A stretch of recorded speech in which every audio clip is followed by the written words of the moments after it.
Selamat malam teman-teman. Hari ini saya mau cerita sesuatu perihal tilang menilang di Jakarta. Tadi sore sekitar jam 18.30 saya melewati Bundaran HI dan saya ikut ada mobil yang lewat waktu itu. Saya pikir di situ tidak ada larangan, tapi ternyata ditilang. Polisi bilang Anda melanggar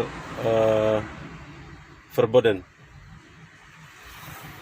Nah, saya bilang Pak, bisa nggak saya diberi peringatan agar saya bisa memperbaiki kesalahan saya, karena verboden itu tulisannya tidak jelas. Dia bilang, Mas, ini sejak tahun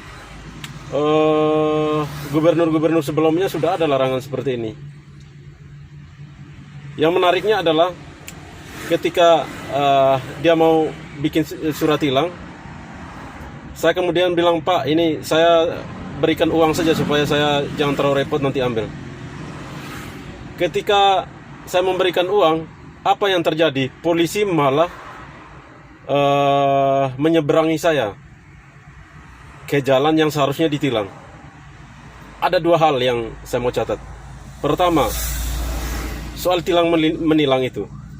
Di situ penegakan hukum harusnya jelas bahwa pelanggaran seperti itu harus ditilang, bukannya disuap. Jadi suap menyuap di situ tidak berlaku. Itu artinya apa? Hukum kita sebenarnya diinjak-injak oleh aparat kita sendiri, di mana mereka sebenarnya mengutamakan uang, bikin aturan tapi uang yang diutamakan. Sehingga ketika orang larang, orang tidak mau ditilang, orang bayar aja.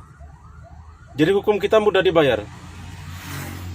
Yang kedua, di situ posisi hukum di Indonesia kelihatannya jelek banget menurut saya. Kenapa? Hukum tidak punya daya, sangat inferior, karena ditindas oleh aparat sendiri. Aparat masih muka duitan. Jadi saya harap Kapolri lebih tegas dengan tindakan polisi seperti itu, supaya penegakan hukum, khususnya aturan lalu lintas, benar-benar berjalan. Bukannya orang bayar kemudian diizinkan jalan, malah diseberangin. Itu kan sudah sangat salah, dan sebenarnya dia sendiri menginjak-injak hukum. Jadi pelanggaran hukum itu sebenarnya dilakukan oleh aparat sendiri. Dia tidak memberikan pencerahan kepada masyarakat, tetapi toh dia sendiri yang menginjak-injak atau menindas hukum itu sendiri, sehingga hukum tidak berdaya. Dan masyarakat pasti tidak percaya lagi. Hukum dan aparat penegak hukum udah tidak punya gigi sama sekali. Di situ uang yang bermain. Artinya apa? Orang kaya pasti dia boleh melanggar aturan lalu lintas, sementara orang miskin mengikuti aturan. Itu saya kira cerita saya, teman-teman, supaya kita bisa punya pelajaran atau kita punya sikap kritis terhadap hukum di Indonesia. Terima kasih.